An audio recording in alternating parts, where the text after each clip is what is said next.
Hello সবাইকে, কেমন আছো তোমরা সবাই? আমার প্রথম রান্নার ভিডিওতে তোমাদেরকে ওয়েলকাম। আজ বানাবো কড়াই পনির। কড়াই পনির বানানোর জন্য কড়াইতে সাদা তেল দিয়ে চৌকো করে কেটে রাখা পনির, তাতে লবণ, হলুদ, গোলমরিচের গুঁড়ো দিয়ে ভালো করে ভেজে তুলে রাখবো।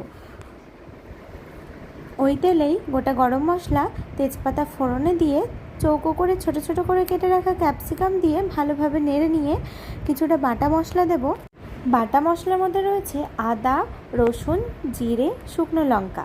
তো এটাকে ভালোভাবে কষতে থাকবো। কষা হয়ে গেলে এখানে চৌকো করে কেটে রাখা পেঁয়াজ দিয়ে আবারও কষবো। কিছুটা স্বাদ মতো এখানে লবণ দিয়ে দেব আর একটু সামান্য পরিমাণ হলুদ দিয়ে দেব। তারপর আবারও কষতে থাকবো। কষা হয়ে এলে একটু গরম মশলা দিয়ে দিব। দেখো পেঁয়াজগুলো নরম হয়ে এসেছে। এখন একটুখানি আমি জল ইউজ করছি। এখানে একটু জল ইউজ করার পর ভালোভাবে নেড়ে জলটাকে একটু কমিয়ে আসতে হবে, তাতেই সব কিছু সেদ্ধ হয়ে যাবে। এরপর আমি ভাজা পনিরগুলো দিয়ে নেব। ভাজা পনিরগুলো দিয়ে আবারও ভালোভাবে নাড়াচাড়া করে নিচ্ছি। এখন আমি দিয়ে দেবো কাসুরি মেথি। কাসুরি মেথিটাকে দিয়ে আবারও নাড়াচাড়া একটু করে নেব। তারপর গ্যাসটাকে অফ করে আমুলের ফ্রেশ ক্রিম ইউজ করব। ব্যাস, এখন রেডি কড়াই পনির। কেমন লাগলো অবশ্যই জানিও। টাটা।